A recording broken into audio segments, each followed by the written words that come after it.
Are you videoing the whole thing? Yeah. Huh? Yeah. Okay. Hope you got enough memory on that in that stick. Old Fathful, as far as we know, we're pretty confident this is not connected to anything else. Geyser Hill, many things are connected to each other, and we'll talk about that a little bit as we go along. And one day there was a geologist from University of Utah here, and I had the opportunity to talk to him, and I asked him, how do you feel about going out there on the Old Fathful cone? And he says, I have no problem with that. He pauses and he says, however, over on Geyser Hill, that scares me to death. A lot of safety issues over there. We ask people to stay on the boardwalk, and there's a lot of good reasons for that. Anyone heard about the bison and Grand Prismatic Hot Spring several weeks ago? No. Yeah. Well, there was a very misty day over at Grand Prismatic, and a bison came walking through. It stepped through the crust, tried to recover, and ended up recovering right into the hot spring. So basically the moral of the story is you can break through all kinds of places that you wouldn't think you can, and I'll be talking about that a bit. I have found that while working here, I have developed a greater respect for the hazards here than I had before. I wasn't cocky before, but I've just been made so much more aware of things that can go wrong. So safety first.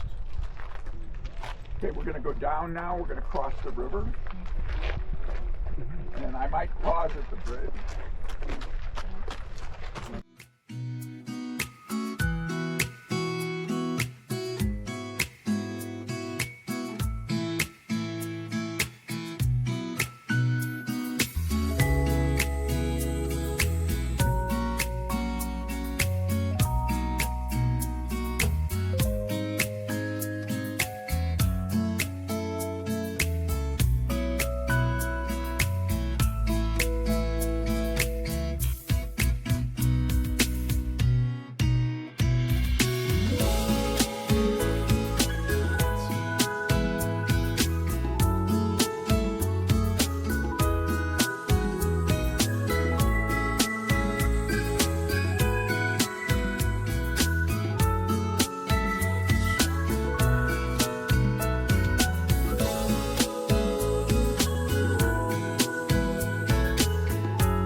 So we're gonna pause here. Swimming?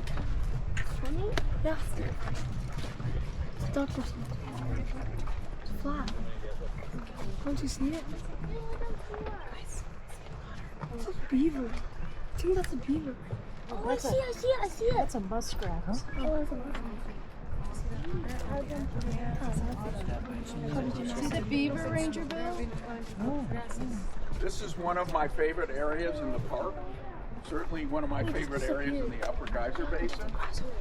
I'm originally from the Chicago area, and back there, and I'm not telling you to drink this water, okay, but back there, the idea of drinking any surface water, the question would be, how sick am I going to get, and how quickly am I going to die? So when I first came out west, and we had these mountain streams, it just kind of blew my mind. And I just, who wants to guess the temperature of this? 46. 50? 46? 46? 60. 65 degrees right now. And what accounts for that? Of course, the thermal runoff makes a difference, but the biggest influence on the temperature here is the sun, because this is a shallow river, and the sun really does heat it up, amazingly so. If we were to go down to the next bridge, we just might find the rivers in the low 70s. So it really has an impact on that.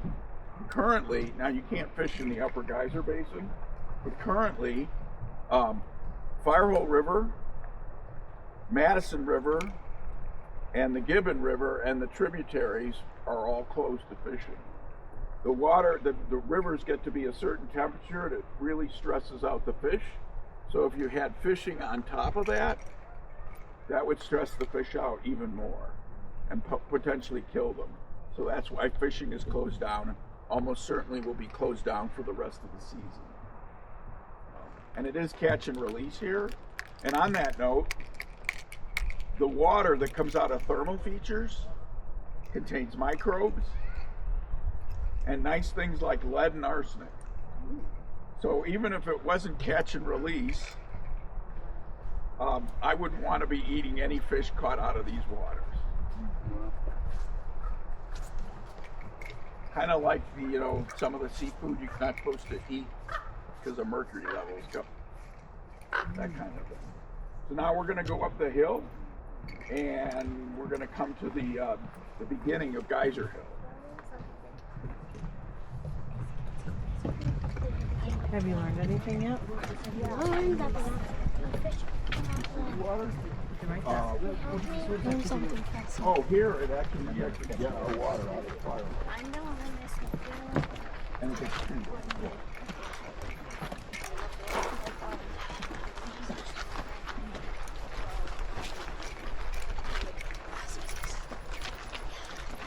Basically, because Are you guys been here 365 days a year? Hmm? Because I know the park's not open 365 days a year, but are rangers here 365 days a year? Yes and no. But the visitor center is open 3 months through the winter. Okay. But the rest of the time it's closed, even though there are people basically, Right. working here. Mostly it's planning for the next year.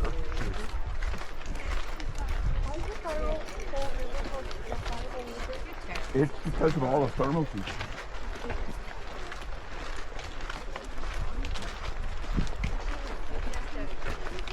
Down there, the water's a lot warmer. So in the coldest winter and the frozen, everything frozen?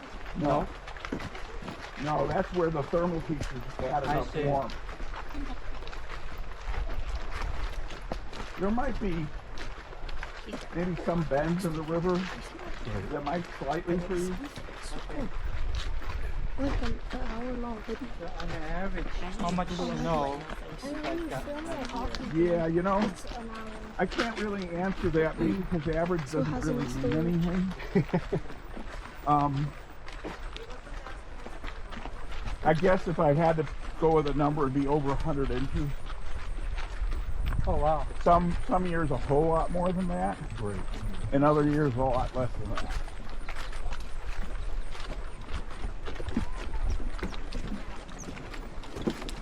We're going to go to the left here. We're going to stop at the first hot spring.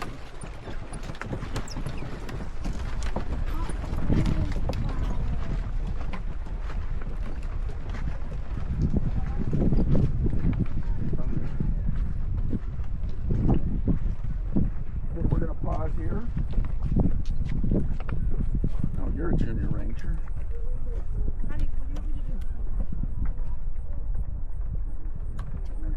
I'm going to let you take the temperature of this, point, and pull the trigger.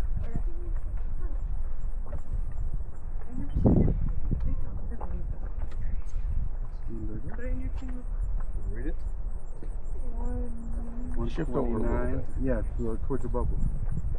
And up a little higher. There we go. So it's, yeah, it's 160. fluctuating 130, 140, 150, 160. So basically pretty darn warm. Yeah. Let's see what the runoff is right here. And the runoff is about just shy of 140 degrees. So needless to say, a lot of hot water. And one of the things I've tried to train myself to say is I try not to say this hot spring is cooler than another. I try to say this hot spring is less hot than another, because I don't want to convey whatsoever that something is, yes, absolutely, that something is cool. We're going to come up on the left here to an enemy geyser, and I'm going to talk about it a little bit.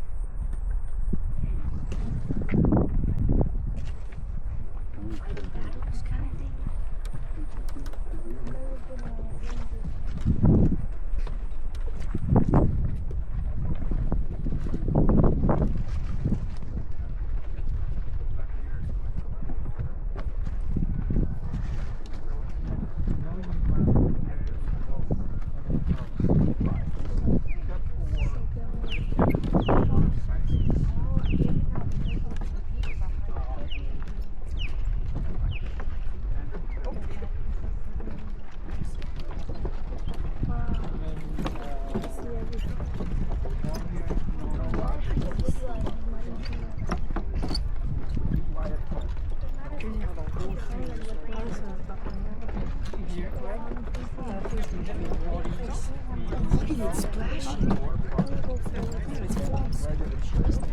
Do they shovel the snow here? No. No. Matter of fact, the boardwalk might be the only thing with snow on it. Oh, I see. Yeah.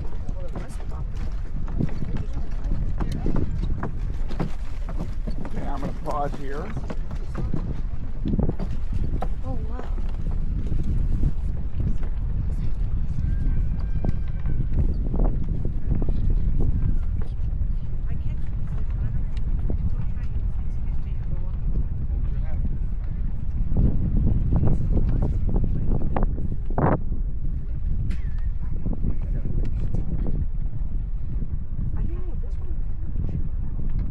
We can let the other people move up, maybe.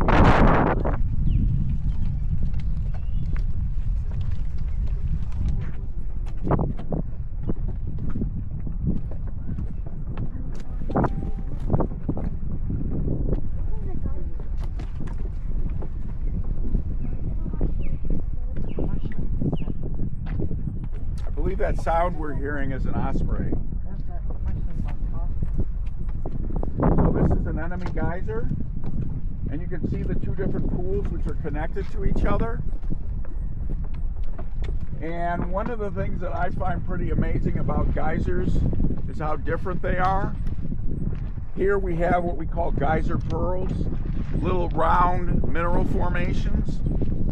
It's pretty common amongst geysers, but it's not universal. We'll see some differences later on the walk. And one of the things I like about this geyser is not so much its eruptions, but its draining, because it's like watching water go down a bathtub.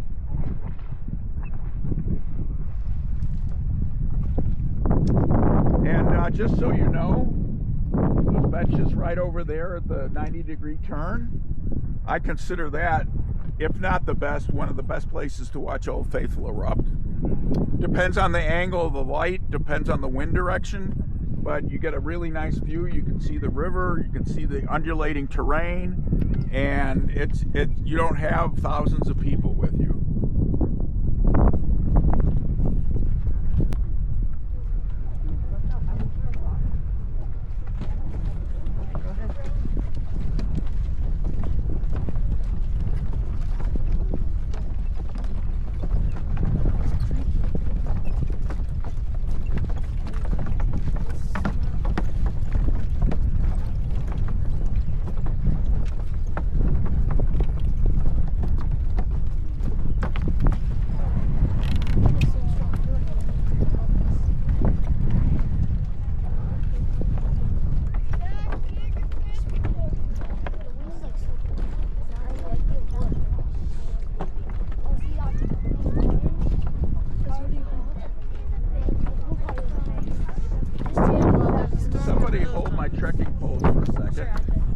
I'm going to take my flat hat off and put my ball cap on.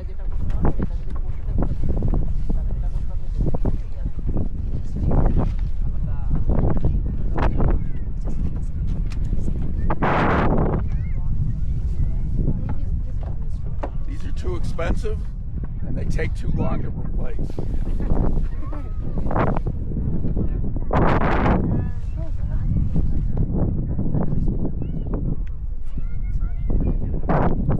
And don't be surprised if we end up cutting the walk early, because that's not looking very good. It looks like it's going red. Why did you say you might end the walk early? What's going on? Weather.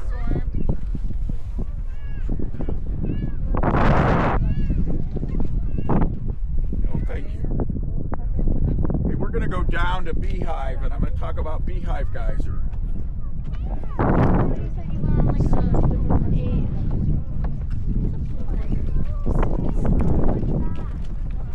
let's go ask him. Well, he just said he's going to leave this early because the weather's not looking favorable. Might end it. Well, actually, that's Oh, we definitely. That place is why is this so close to the pool? yeah, it looks like it's raining over there, huh? Like that's a second or third. I wanted to go Yeah, you go to Beehive. I first worked in Wisconsin for a while. And got to know the Park Service really well. I don't know which one's better. We jump on the So Really? I ended up flying. He's the white rock. okay, so if I get blown up, then just jump on it. Oh, two different parks. For one thing, Yellowstone is Is that thing? 7 times bigger than Grand Teton National Park.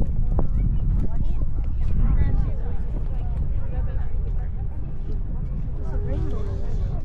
7 times. Beehive Is that one? is an predictable geyser. You said, when's Beehive gonna erupt? The answer would be, I don't know. Except actually I do know a little bit. It erupted earlier today, a couple of hours ago. Because of that, I know it's not gonna erupt again at the earliest till tomorrow. But generally my answer is I don't know. Beehive has a little side geyser that when it erupts, we call that the indicator. That means Beehive is almost certainly going to erupt within a half an hour.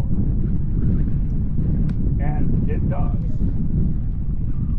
And when Beehive erupts, I consider it a lot like a jet engine firing. And I have a hypothesis that it alters the rotation of the Earth every time it erupts. But I have no way of proving or disproving that hypothesis. But it is impressive. The first time I saw a Beehive, I was over on the paved path over there, and what really impressed me about it, I felt it. See, it was so powerful I could actually feel it in my chest. And that's pretty impressive.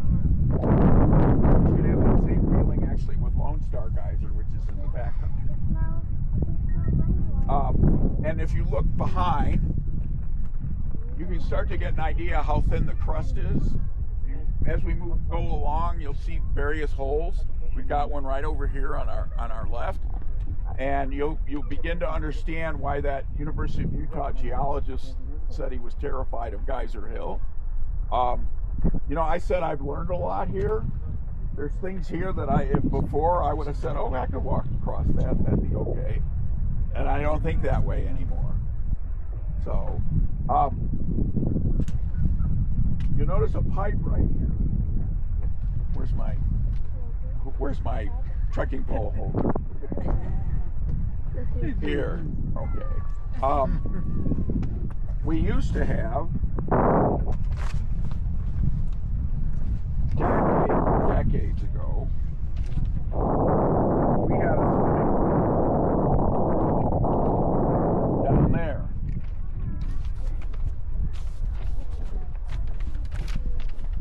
And I'm not going to try to, normally I try to show it to everybody, but I'm not going to do that today because of the oncoming weather. But I'd be happy to show you these pictures later. But there used to be a swimming pool. And that swimming pool was fed by Solitary Hot Spring. When they connected to Solitary Hot Spring became Solitary Geyser. And then decades ago, many decades ago, they finally decided, you know, having a swimming pool fed by a hot spring is probably not the best idea in the world. And do you remember me when I said earlier microbes, lead, and arsenic? Somehow taking the waters in a solution of microbes, lead, and arsenic doesn't seem like a great idea. So they closed it, they removed the swimming pools, they cut down, I'll say shuttered off the plumbing. And yet Solitary Hot Spring stayed Solitary Geyser. So it just goes to show the impact we can have. We're going to continue on down, and we'll probably end up pausing over at Lyle, which also erupted earlier today.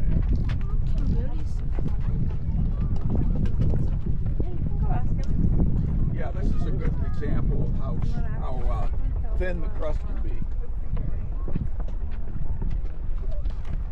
When beehive erupts, is it okay to be on rafts? There are some of my ranger colleagues that in the past go out of their way to be there to become baptized by beehive. The best thing to do after that is to go home, take a shower, and put on different clothes. This hot spring, this is a very hot spring.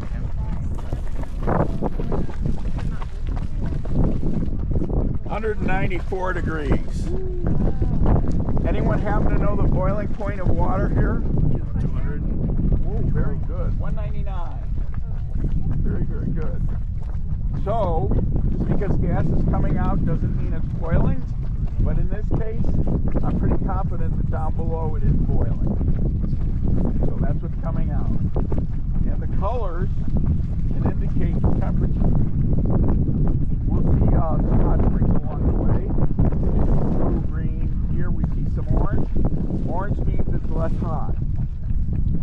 What there's in the Yellowstone Forever bookstore, there's a handy little color wheel that shows you the different colors and lets you know what the bacteria is and what the temperature range is. And you know, it's pretty incredible that we've got bacteria living in water that would kill us in an instant.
my gosh.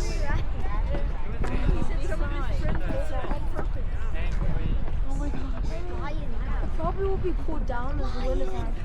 If it was that, That's incredible. Here, Abiel, come over here. so, but still, there's like lots of bad stuff going on. Like lead and stuff.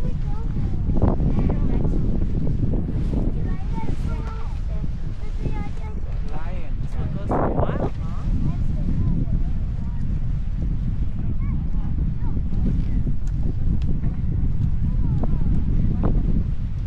So first time I've been out here on one of these walks and had lion erupted. I've had beehive erupt, but not lion.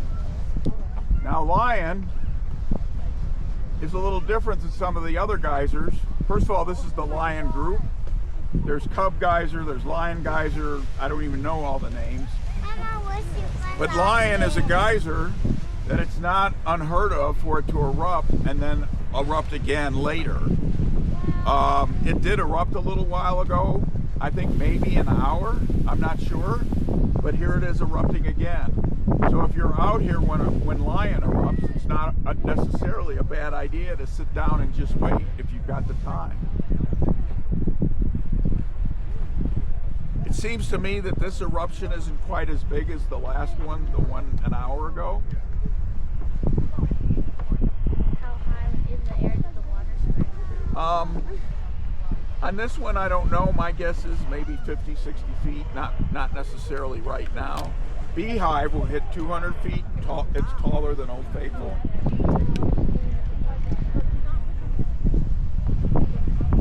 And the temperature also very high. The water coming out of there probably is around just over boiling, around 204 degrees. But if you got hit by that mist, people think, oh, it's going to burn. It's actually chilly if not cold, because those water droplets cool off very, very quickly. But the tree, I think the tree is too hot for the trees. Yeah, one of the things that kills the trees is the thermal area.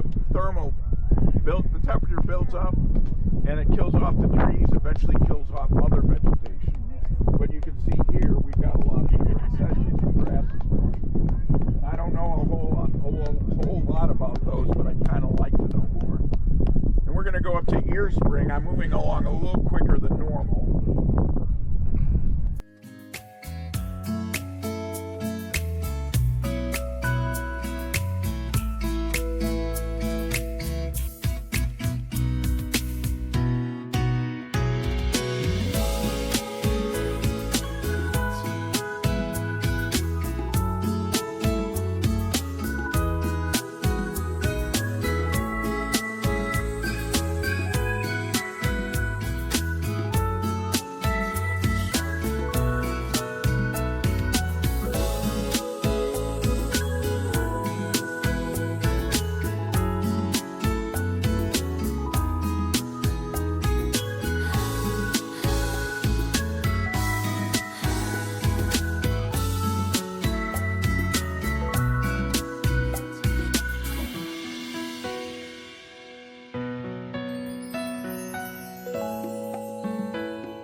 Ear Spring erupted in 2018. Ear Spring also is one of the hot springs that can be above the boiling point. I don't know how that happens, but my brain has a hard time wrapping it. I have a hard time wrapping my mind around that. When it erupted, there was a lot of things that came out of it.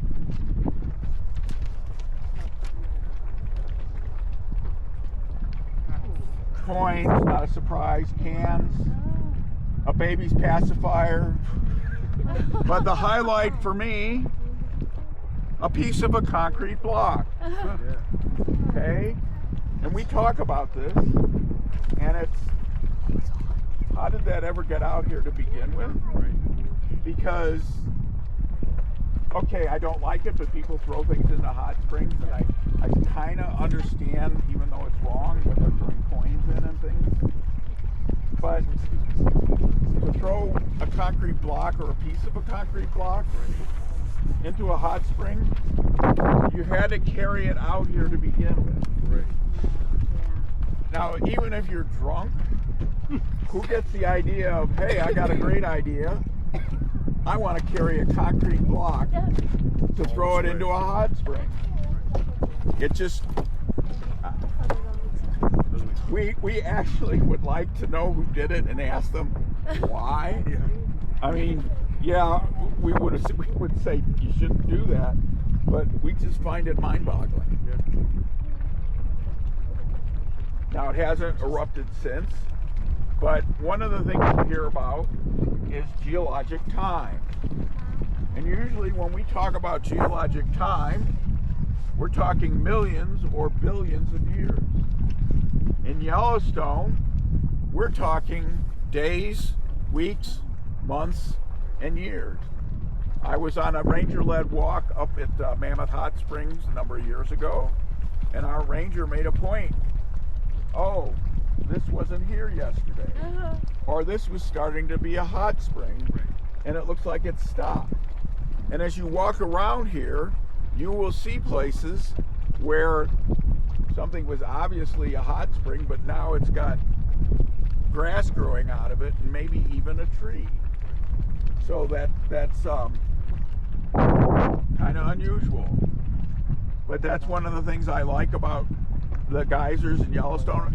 I've been coming to Yellowstone a very, very long time, and I've never reached the point where I go, ho-hum, just another hot spring. It's all pretty amazing to me, magical actually, that you've got hot water shooting into the air, cooling up at the surface. It's just all pretty incredible. And we have magma as close as 3 miles from the surface. The water's not coming in contact with the magma as far as we know. The magma heats up the rock, which heats up the water. And the rock has cracks in it, and the water percolates through. While I've been talking, we've experienced a number of earthquakes. They're so minor, we didn't feel them. If we were to feel an earthquake, the first thing we think of is, uh-oh, how did that affect the plumbing? Over at Norris Geyser Basin, there's a Echinus geyser. It used to erupt every 15 minutes. Echinus is Greek for time. They built benches around it, so you could sit there, watch Echinus erupt. Oh heck, let's sit around another 15 minutes and watch it erupt again. Well, at some point, an earthquake messed all that up, so Echinus is nowhere near as regular or predictable as it used to be. Which, hey, okay, things change, but still I find it kind of sad. Okay, we're going to continue. We're going to stop briefly at Orem Geyser.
remember when we were at an enemy geyser, I commented about how the geysers can be so different from each other. Mineral formations, that the geyser pearls are pretty common, but here, my eyes and my brain say I am looking at river rocks. And I could walk out there and pick one of those up and skip it across a lake. Well, one, that would be illegal for me to do that. It'd be pretty darn dangerous to walk out across there to grab one of those. Because I assume they're all attached. However, my boss said you should start taking pictures of it and compare the pictures over time, because she says a lot of those mineral formations or those river rocks are actually not attached to them. And they will move around depending on the actions of the geyser. And so I find that all just boggles my mind. Why do we get mineral formations like that here versus geyser pearls that are so common in other places? I don't have an answer to that. I don't know if the geologists have an answer to that, but I just find it pretty amazing.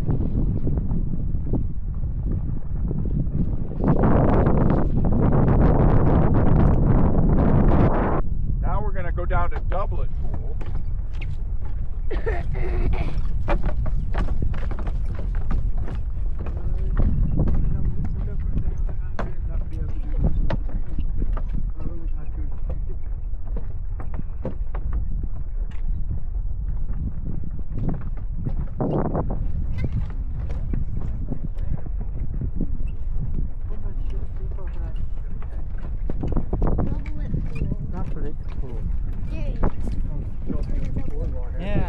Swimming pool. Rooftop. Yeah, they're slowly replacing different sections. Obviously not inexpensive, and it also consumes a lot of time. Doublet Pool is unique. Well, it's not the only one to do so, but Doublet Pool will pulsate, and you can hear it. First time I came out to listen to it, I didn't hear anything. I sat on this bench waiting to hear it. And then I realized I was feeling Doublet Pool through my butt. I was like, what the heck is going on? And I realized what was going on. But it was just, wow, this is crazy. And I also, later on, I did feel it and hear it. But unless I had experienced it or somebody had told me, I just would have never have known. And here's another case of mineral deposit. We get like the scalloped edge along here. We can also see how thin the crust is. And we see we've got bison tracks through here. And there's a lot of places here that if the bisons were to ask me, hey, you think it's a good idea if we walk through here? My answer would be a resounding no. Blue Star Hot Spring, which is on the other side of the river, it's about 170 degrees, and you can see bison tracks and bison poop very close to it. And actually many decades ago, a bison did fall into Blue Star Hot Spring.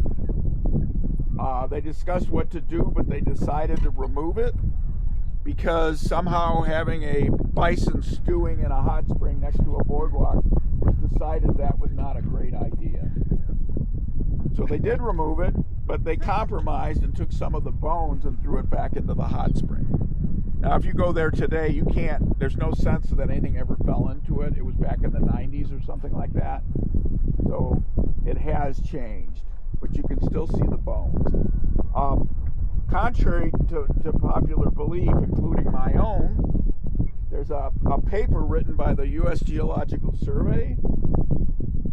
I assumed most of these features were acidic. They are not. Most of them are either neutral or basic. So a lot of times things won't be eaten away by acid. It's the temperature that eats away at them.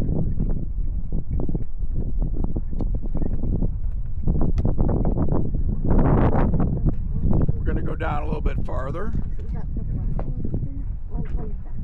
Oh, it's just a hot spring. I should say just a hot spring. No. In the water? Yeah. If you see in this hot spring, there are like branches growing in it. Well, basically those branches are branches with minerals growing on them. Whether the branches were thrown in or blew in from the wind or whatever, but mineral deposits built up over that. And we're going to hit another hot spring down here.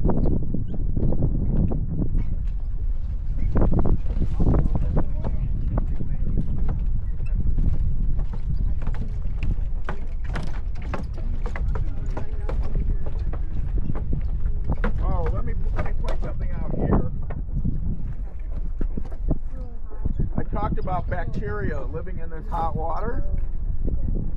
Well, this is a bacterial mat, and if you were to either draw on it or walk on it, besides it being very dangerous, you actually damage the bacteria and you have impact on it for a long period of time. And we do get people who come out here and draw graffiti in these bacterial mats. My question is always, how long does something have to be graffiti before it becomes a petroglyph? Is it measured in thousands of years or hundreds of years?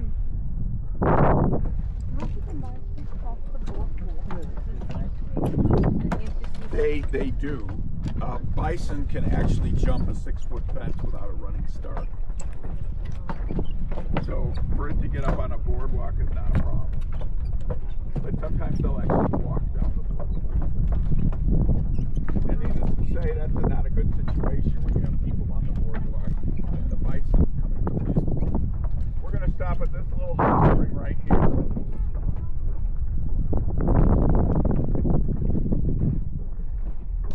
This also has branches in it, mineral deposits that have grown on literal branches. In 2023, my first year here, a section of boardwalk was closed down. This hot spring was trying to become a geyser. It blew stuff all over the boardwalk here, minerals. They didn't know what was going to happen, so most of the summer this boardwalk was shut down, and they finally did open it up after monitoring and seeing what was happening and all that. Biscuit Basin, which is closed because of a geothermal explosion last year, it's still closed and not opening anytime soon because while there hasn't been another explosion, in the hot spring or geyser where the explosion took place, there have been rather large surges where just almost like it's trying to explode. The USGS actually is monitoring it and they have a web team out there to watch it. Amazing thing, you can see the explosion on a video on YouTube. Nobody got hurt, nobody got killed, but if you watch that, it's really hard to believe that. And we went out the next day on the boardwalk and we saw where rocks and everything had fallen and damaged the boardwalk seriously. And the thought that nobody got hurt was just, it's like your brain couldn't possibly accept it. If I had seen the explosion, my first thought would have been, oh my God, somebody just exploded a bomb at Biscuit Basin. Well, it was a bomb, except it was a natural bomb.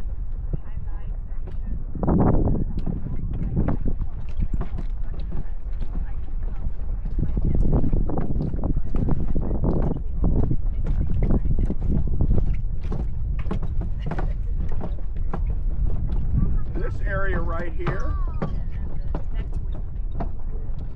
is far more wet than it was in 2023.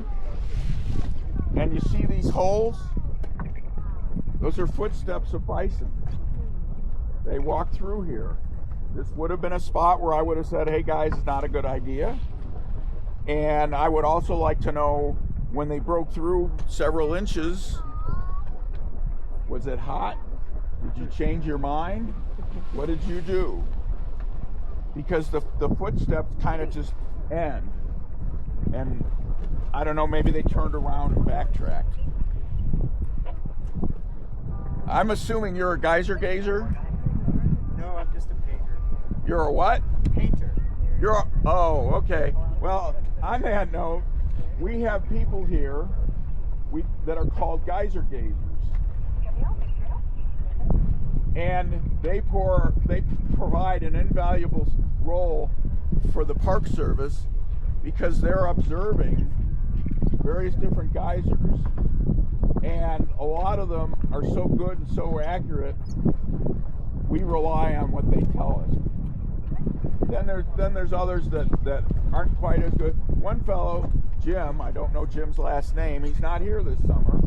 He is usually found at Grand Geyser, and he's kind of like the oracle. Whatever Jim tells us, that's now fact. He knows Grand Geyser backwards and forwards, up and down and sideways. Went up this morning. Pardon? Went up this morning over there. Oh, Grand, yeah. My two favorite geysers are Grand and Riverside.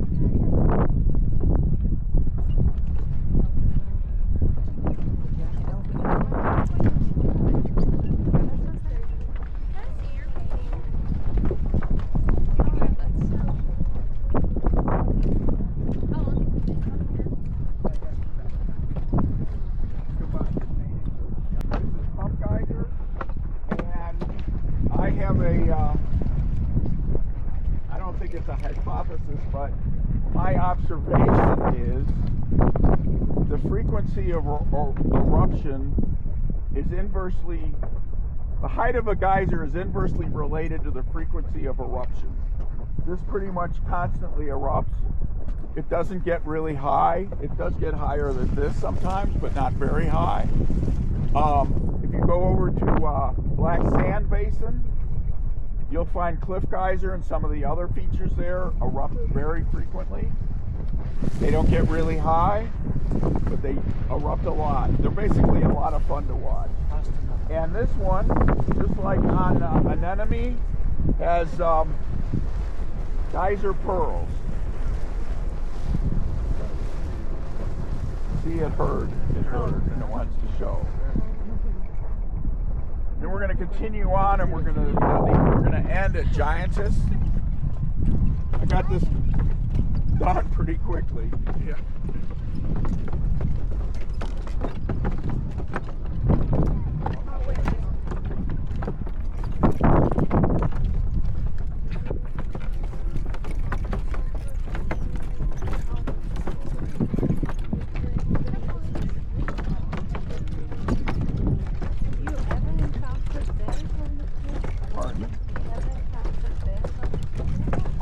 No, but bears are definitely here. I mean, as crowded as the Old Fathful area gets, every now and then a bear crosses through. Giantess last erupted in 1921. It's a pretty big geyser. It's a pretty big deal if it erupts. I think all of us would love to see it erupt. We'd really like to see well, giant geyser, but there are Old Fathful. Yellowstone has roughly 1,500 geysers, which 500 of them in the upper geyser basin. I'm sorry, 150 geysers in the upper geyser basin, and of those, 5 are predictable: Old Fathful, Castle, Riverside, Daisy, and Grand. And I think it's more a matter of luck than anything else, that when you think you've got that many geysers, some of them are going to go off on a regular basis. The one we'd really like to see is Steamboat in Norris Geyser Basin. The odds of being there for Steamboat to erupt are really, really small. It did last erupt in April of this year. It hadn't erupted for years and then started erupting again in 2018. One advantage of Steamboat, once it starts erupting, it's actually worth driving from Old Fathful to Norris because Steamboat erupts for a very long time. Not quite the same as if you were right there, but still pretty good. Well, I'm going to conclude the walk here now so we can all get back without getting caught up in the storm. But we do need rain, and we do need it badly. Yes. On a side note, that reminds me, the impact of weather on geysers, generally it doesn't. But Daisy geysers' regularity can be affected by the wind. Some of the thoughts on that is it's cooling the surface water, which somehow cools the geyser. I don't know. It just one more of the amazements for the thermal features in the geysers that we have in this park.